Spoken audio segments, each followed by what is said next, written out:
I'd like to tell you about the strangest secret in the world. Some years ago, the late Nobel Prize-winning Dr. Albert Schweitzer was being interviewed in London, and a reporter asked him, "Doctor, what's wrong with men today?" And the great doctor was silent a moment, and then he said, "Men simply don't think." It's about this that I want to talk with you. We live today in a golden age. This is an era that man has looked forward to, dreamed of, and worked toward for thousands of years. But since it's here, we pretty well take it for granted. We in America are particularly fortunate to live in the richest land that ever existed on the face of the earth, a land of abundant opportunity for everyone. But do you know what happens? Well, let's take 100 men who start even at the age of 25. Do you have any idea what will happen to those men by the time they're 65? These 100 men who all start even at the age of 25 believe they're going to be successful. If you asked any one of these men if he wanted to be a success, he'd tell you he did. And you'd notice that he was eager toward life, that there was a certain sparkle to his eye, an erectness to his carriage, and life seemed like a pretty interesting adventure to him. But by the time they're 65, 1 will be rich. 4 will be financially independent. 5 will still be working. 54 will be broke. Now think a moment. Out of the 100, only 5 make the grade. Now why do so many fail? What has happened to the sparkle that was there when they were 25? What's become of the dreams, the hopes, the plans? And why is there such a large disparity between what these men intended to do and what they actually accomplished? When we say about 5% achieve success, we have to define success. And here's the best definition I've ever been able to find. Success is the progressive realization of a worthy ideal. If a man is working toward a predetermined goal and knows where he's going, that man is a success. If he's not doing that, he's a failure. Success is the progressive realization of a worthy ideal. Rollo May, the distinguished psychiatrist, wrote a wonderful book called Man's Search for Himself. And in this book he says, the opposite of courage in our society is not cowardice. It is conformity. And there you have the trouble today. It's conformity, people acting like everyone else without knowing why, without knowing where they're going. Now think of it. In America right now, there are over 18 million people 65 years of age and older. And most of them are broke. They're dependent on someone else for life's necessities. Now, we learn to read by the time we're 7. We learn to make a living by the time we're 25. Usually by that time, we're not only making a living, we're supporting a family. And yet by the time we're 65, we haven't learned how to become financially independent in the richest land that has ever been known. Why? We conform. And the trouble is that we're acting like the wrong percentage group, the 95 who don't succeed. Now, why do these people conform? Well, they really don't know. These people believe that their lives are shaped by circumstances, by things that happen to them, by exterior forces. They're outer-directed people. A survey was made one time that covered a lot of men, working men, and these men were asked, "Why do you work? Why do you get up in the morning?" 19 out of 20 had no idea. If you ask them, they'll say, well, everyone goes to work in the morning, and that's the reason they do it, because everyone else is doing it. Now let's get back to our definition of success. Who succeeds? The only person who succeeds is the person who is progressively realizing a worthy ideal. He's the person who says, I'm going to become this, and then begins to work toward that goal. I'll tell you who the successful people are. A success is the school teacher who's teaching school because that's what he or she wants to do. The success is the woman who's a wife and mother because she wanted to become a wife and mother and is doing a good job of it. The success is the man who runs the corner gas station because that was his dream. That's what he wanted to do. The success is the successful salesman who wants to become a top-notch salesman and grow and build with his organization. A success is anyone who is doing deliberately a predetermined job because that's what he decided to do deliberately. But only 1 out of 20 does that. That's why today there isn't really any competition unless we make it for ourselves. Instead of competing, all we have to do is create. You know, for 20 years, I looked for the key which would determine what would happen to a human being. Was there a key I wanted to know which would make the future a promise that we could foretell to a large extent? Was there a key that would guarantee a person's becoming successful if he only knew about it and knew how to use it? Well, there is such a key, and I've found it. Have you ever wondered why so many men work so hard and honestly without ever achieving anything in particular, and others don't seem to work hard and yet seem to get everything? They seem to have the magic touch. You've heard them say that about someone. Everything he touches turns to gold. And have you ever noticed that a man who becomes successful tends to continue to become successful? And on the other hand, have you noticed how a man who's a failure tends to continue to fail? Well, it's because of goals. Some of us have goals, some don't. People with goals succeed because they know where they're going. It's that simple. Think of a ship leaving a harbor, and think of it with the complete voyage mapped out and planned. The captain and crew know exactly where it's going and how long it'll take. It has a definite goal. Now, 9,999 times out of 10,000, it will get to where it started out to get. Now, let's take another ship, just like the first, only let's not put a crew on it or a captain at the helm. Let's give it no aiming point, no goal, no destination. We just start the engines and let it go. I think you'll agree with me that if it gets out of the harbor at all, it will either sink or wind up on some deserted beach, a derelict. It can't go anyplace because it has no destination and no guidance, and it's the same with a human being. Take the salesman, for example. There's no other person in the world today with the future of a good salesman. Selling is the world's highest paid profession, if we're good at it and if we know where we're going.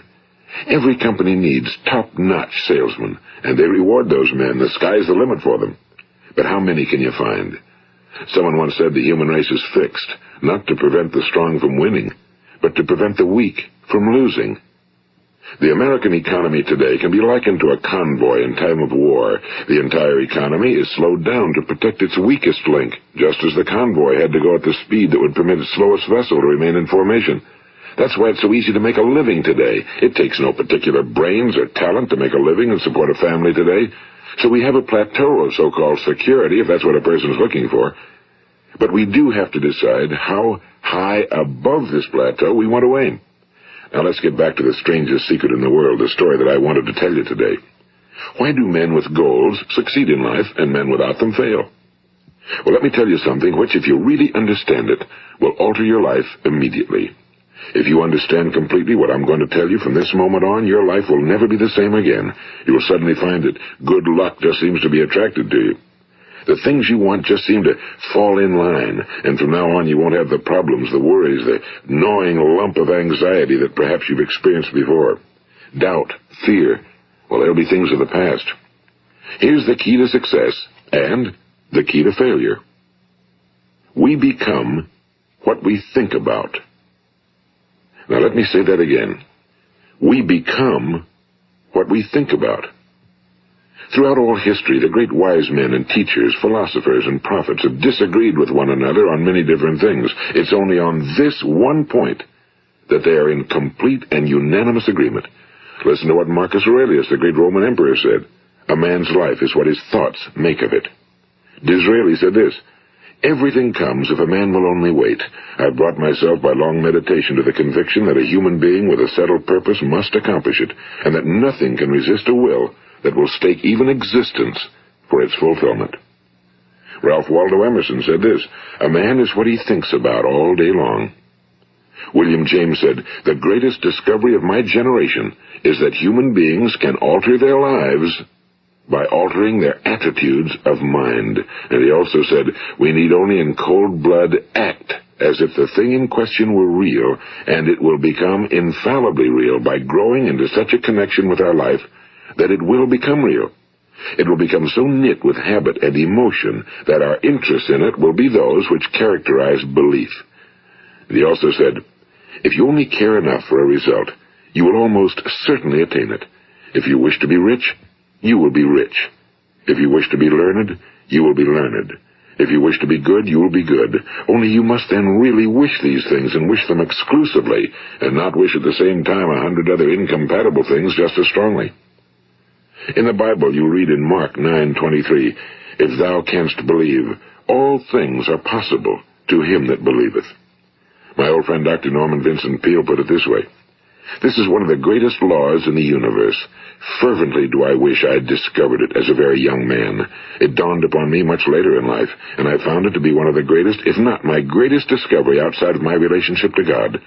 The great law, briefly and simply stated, is that if you think in negative terms, you will get negative results. If you think in positive terms, you will achieve positive results. That is the simple fact, he went on to say, which is at the basis of an astonishing law of prosperity and success. In 3 words, believe and succeed.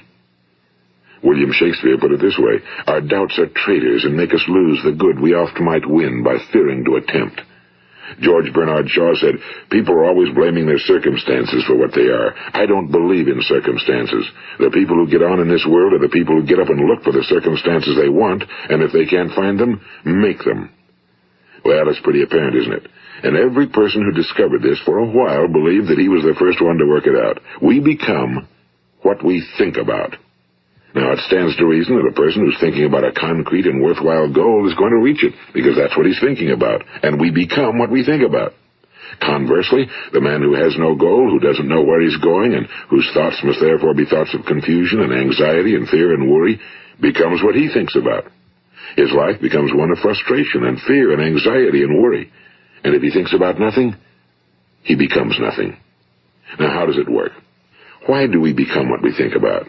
Well, I'll tell you how it works as far as we know. Now, to do this, I want to tell you about a situation that parallels the human mind. Suppose a farmer has some land, and it's good, fertile land. Now, the land gives the farmer a choice. He may plant in that land whatever he chooses. The land doesn't care. It's up to the farmer to make the decision.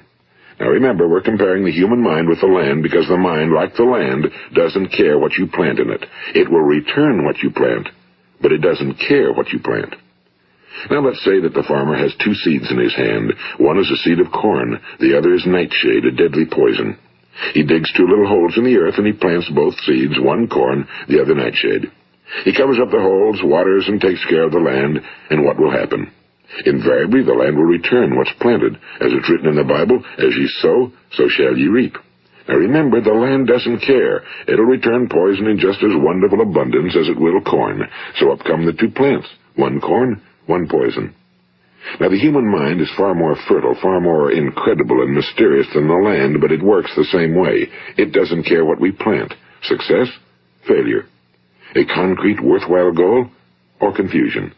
Misunderstanding, fear, anxiety, and so on.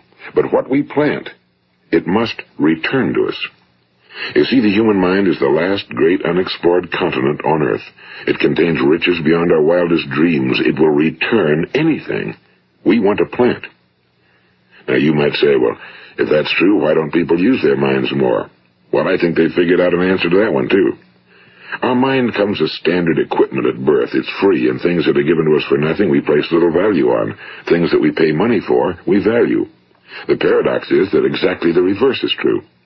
Everything that's really worthwhile in life came to us free. Our minds, our souls, our bodies, our hopes, our dreams, our ambitions, our intelligence, our love of family and children and friends and country, all these priceless possessions are free. But the things that cost us money are actually very cheap and can be replaced at any time.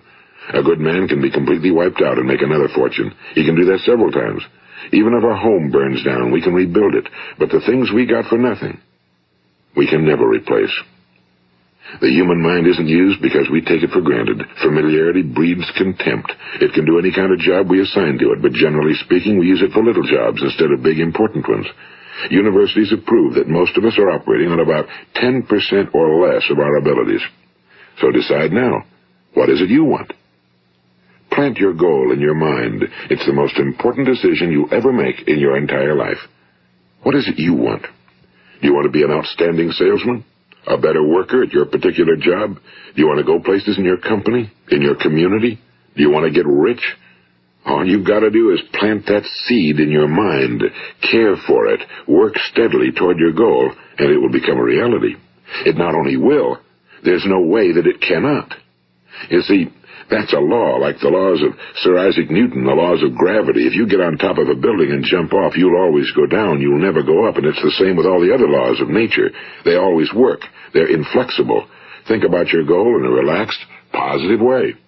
Picture yourself in your mind's eye as having already achieved this goal. See yourself doing the things you will be doing when you've reached your goal.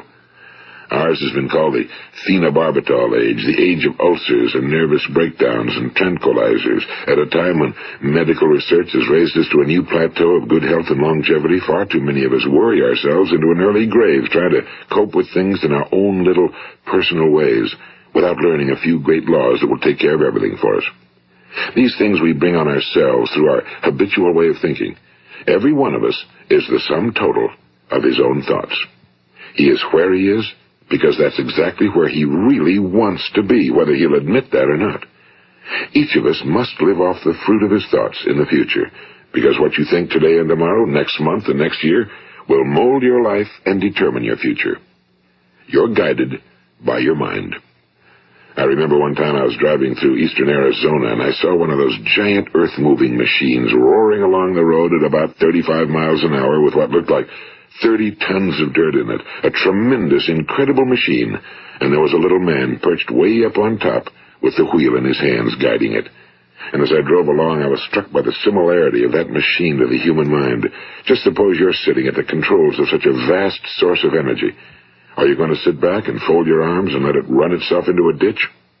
Or are you going to keep both hands firmly on the wheel and control and direct this power to a specific, worthwhile purpose?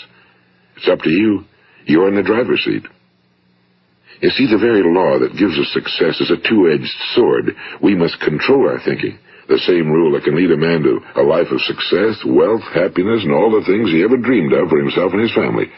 That very same law can lead him into the gutter. It's all in how he uses it, for good or for bad. This is the strangest secret in the world. Now, why do I say it's strange, and why do I call it a secret? Actually, it isn't a secret at all. It was first promulgated by some of the earliest wise men, and it appears again and again throughout the Bible, but very few people have learned it, understand it. That's why it's strange, and why for some equally strange reason it virtually remains a secret. I believe that you could go out and walk down the main street of your town and ask one man after another what the secret of success is, and you probably wouldn't run into one man in a month who could tell you. Now, this information is enormously valuable to us if we really understand it and apply it. It's valuable to us not only for our own lives, but the lives of those around us, our families, employees, associates, and friends. Life should be an exciting adventure. It should never be a bore.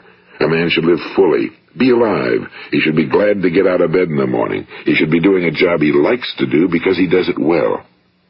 One time I heard Grove Patterson, the great late editor-in-chief of the Toledo Daily Blade, make a speech, and as he concluded his speech, he said something I've never forgotten. He said, "My years in the newspaper business have convinced me of several things. Among them, that people are basically good, and that we came from someplace, and we're going someplace. So we should make our time here an exciting adventure.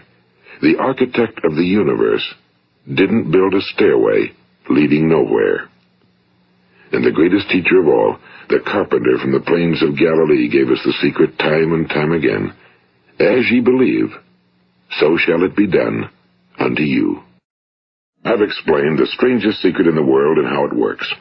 Now, on this side, I want to explain how you can prove to yourself the enormous returns possible in your own life by putting this secret to a practical test. I want you to make a test that will last 30 days. It isn't going to be easy, but if you'll give it a good try, it will completely change your life for the better. Now, back in the 17th century, Sir Isaac Newton, the English mathematician and natural philosopher, gave us some natural laws of physics which apply as much to human beings as they do to the movement of bodies in the universe. And one of these laws is that for every action, there is an equal and opposite reaction. Simply stated, as it applies to you and me, it means we can achieve nothing without paying the price. The results of your 30-day experiment will be in direct proportion to the effort you put forth. To be a doctor, you must pay the price of long years of difficult study. To be successful in selling, and remember that each of us succeeds to the extent of his ability to sell. Selling our families on our ideas, selling education in schools, selling our children on the advantages of living the good and honest life, selling our associates and employees on the importance of being exceptional people. To, of course, the profession of selling itself. But to be successful in selling our way to the good life, we must be willing to pay the price. Now, what is that price? Well, it's many things. First, it's understanding emotionally, as well as intellectually, that we literally become what we think about, that we must control our thoughts if we're to control our lives. It's understanding fully that as ye sow, so shall ye reap. Second, it's cutting away all fetters from the mind and permitting it to soar as it was divinely designed to do. It's the realization that your limitations are self-imposed and that the opportunities for you today are enormous beyond belief. It's rising above narrow-minded pettiness and prejudice. And third, it's using all your courage to force yourself to think positively on your own problem, to set a definite and clearly defined goal for yourself, to let your marvelous mind think about your goal from all possible angles, to let your imagination speculate freely upon many different possible solutions, to refuse to believe that there are any circumstances sufficiently strong to defeat you in the accomplishment of your purpose, to act promptly and decisively when your course is clear, and to keep constantly aware of the fact that you are, at this moment, standing in the middle of your own acres of diamonds, as Russell Conwell used to point out. And fourth, save at least 10% of every dollar you earn. It's also remembering that no matter what your present job, it has enormous possibilities if you're willing to pay the price. Now let's just go over the important points in the price each of us must pay to achieve the wonderful life that can be ours. It is, of course, worth any price. 1. You will become what you think about. 2. Remember the word imagination and let your mind begin to soar. 3. Courage. Concentrate on your goal every day. 4. Save 10% of what you earn. And 5. Action. Ideas are worthless unless we act on them. Now, I'll try to outline the 30-day test I want you to make. Keep in mind that you have nothing to lose by making this test and everything you could possibly want to gain. There are 2 things that may be said of everyone. Each of us wants something, and each of us is afraid of something. I want you to write on a card what it is you want more than anything else. It may be more money. Perhaps you'd like to double your income or make a specific amount of money. It may be a beautiful home. It may be success at your job. It may be a particular position in life. It could be a more harmonious family. Each of us wants something. Now write down on your card specifically what it is you want. Make sure it's a single goal and clearly defined. You needn't show it to anyone, but carry it with you so that you can look at it several times a day. Think about it in a cheerful, relaxed, positive way each morning when you get up, and immediately you have something to work for, something to get out of bed for, something to live for. Look at it every chance you get during the day and just before going to bed at night.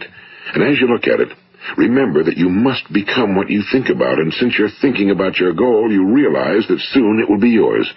In fact, it's yours really the moment you write it down and begin to think about it. Look at the abundance all around you as you go about your daily business. You have as much right to this abundance as any other living creature. It's yours for the asking. Now we come to the difficult part. Difficult because it means the formation of what is probably a brand new habit, and new habits are not easily formed. Once formed, however, it will follow you for the rest of your life. Stop thinking about what it is you fear. Each time a fearful or negative thought comes into your consciousness, replace it with a mental picture of your positive and worthwhile goal. And there will come times when you'll feel like giving up. It's easier for a human being to think negatively than positively. That's why only 5% are successful. You must begin now to place yourself in that group. For 30 days, you must take control of your mind. It will think about only what you permit it to think about. Each day for this 30-day test, do more than you have to do. In addition to maintaining a cheerful, positive outlook, give of yourself more than you've ever done before. Do this knowing that your returns in life must be in direct proportion to what you give. The moment you decide on a goal to work toward, you're immediately a successful person. You are then in that rare and successful category of people who know where they're going. Out of every 100 people, you belong to the top 5. Don't concern yourself too much with how you're going to achieve your goal. Leave that completely to a power greater than yourself. All you have to do is know where you're going.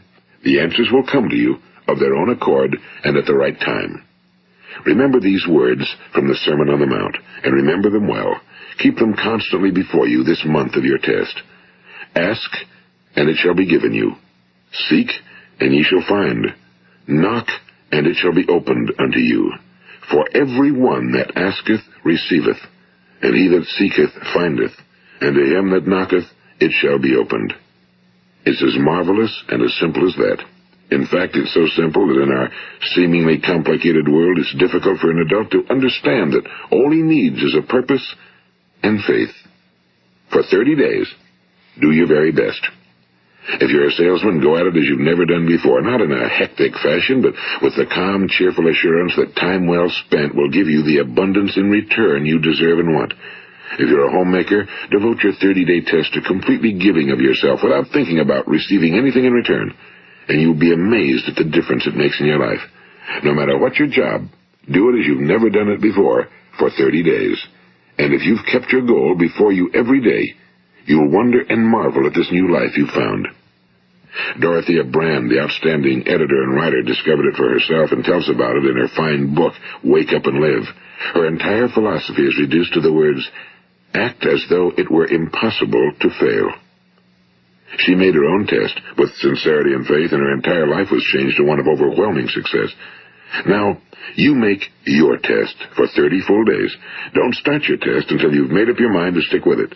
You see, by being persistent, you're demonstrating faith. Persistence is simply another word for faith. If you didn't have faith, you'd never persist. If you should fail during your first 30 days, by that I mean suddenly find yourself overwhelmed by negative thoughts, you've got to start over again from that point and go 30 more days. Gradually, your new habit will form until you find yourself one of that wonderful minority to whom virtually nothing is impossible. And don't forget the card. It's vitally important as you begin this new way of living. On one side of the card, write your goal, whatever it may be. On the other side, write the words we've quoted from the Sermon on the Mount. Ask, and it shall be given you. Seek, and ye shall find. Knock, and it shall be opened unto you. Nothing great was ever accomplished without inspiration. See that during these crucial first 30 days, your own inspiration is kept at a peak. And above all, don't worry. Worry brings fear, and fear is crippling. The only thing that can cause you to worry during your test is trying to do it all yourself. Know that all you have to do is hold your goal before you. Everything else will take care of itself.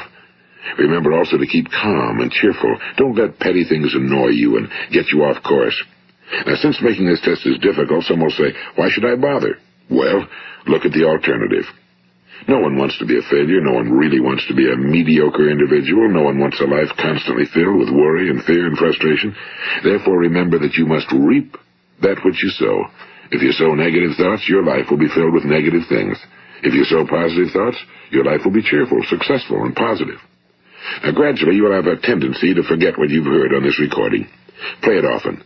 Keep reminding yourself of what you must do to form this new habit. Gather your whole family around at regular intervals and listen to what's been said here. You know, most men will tell you that they want to make money without understanding the law. The only people who make money work in a mint. The rest of us must earn money. This is what causes those who keep looking for something for nothing or a free ride to fail in life.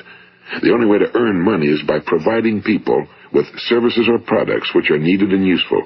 We exchange our time and our product or service for the other man's money. Therefore, the law is that our financial return will be in direct proportion to our service. Now, success is not the result of making money. Making money is the result of success, and success is in direct proportion to our service. Most people have this law backwards. They believe that you're successful if you earn a lot of money. The truth is that you can only earn money after you're successful. It's like the story of the man who sat in front of the stove and said to it, "Give me heat, and then I'll add the wood." How many men and women do you know, or do you suppose there are today, who take the same attitude toward life? There are millions. We've got to put the fuel in before we can expect heat. Likewise, we've got to be of service first before we can expect money. Don't concern yourself with the money. Be of service, build, work, dream, create. Do this, and you'll find there's no limit to the prosperity and abundance that will come to you. Prosperity, you know, is founded upon a law of mutual exchange. Any person who contributes to prosperity must prosper in turn himself. Sometimes the return will not come from those you serve, but it must come to you from someplace, because that's the law. For every action, there is an equal and opposite reaction. As you go daily through your 30-day test period, remember that your success will always be measured by the quality and quantity of service you render, and money is a yardstick for measuring this service. No man can get rich himself unless he enriches others.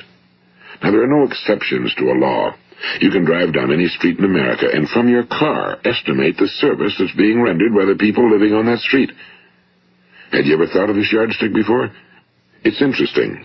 Some, like ministers and priests and other devoted people, measure their returns in the realm of the spiritual, but again, their returns are equal to their service. Once this law is fully understood, any thinking person can tell his own fortune. If he wants more, he must be of more service to those from whom he receives his return. If he wants less, he has only to reduce his service. This is the price you must pay for what you want. If you believe you can enrich yourself by deluding others, you can end only by deluding yourself. It may take some time, but just as surely as you breathe, you'll get back what you put out. Don't ever make the mistake of thinking you can avert this. It's impossible. The prisons and the streets where the lonely walk are filled with people who tried to make new laws just for themselves. We may avoid the laws of man for a while, but there are greater laws that cannot be broken. An outstanding medical doctor recently pointed out 6 steps that will help you realize success. 1. Set yourself a definite goal. 2. Quit running yourself down. 3. Stop thinking of all the reasons why you cannot be successful and instead think of all the reasons why you can. 4. Trace your attitudes back through your childhood and try to discover where you first got the idea you couldn't be successful, if that's the way you've been thinking. 5. Change the image you have of yourself by writing out a description of the person you would like to be. And 6. Act the part of the successful person you have decided to become. The doctor who wrote those words is a noted West Coast psychiatrist, Dr. David Harold Fink. Do what the experts since the dawn of recorded history have told you you must do. Pay the price by becoming the person you want to become. It's not nearly as difficult as living unsuccessfully. Make your 30-day test, then repeat it again, and each time it will become more a part of you until you'll wonder how you could ever have lived any other way. Live this new way and the floodgates of abundance will open and pour over you more riches than you may have dreamed existed. Money? Yes, lots of it. But what's more important, you'll have peace. You'll be in that wonderful minority who lead calm, cheerful, successful lives. Start today. You have nothing to lose, but you have a whole life to win. This is Earl Nightingale, and thank you.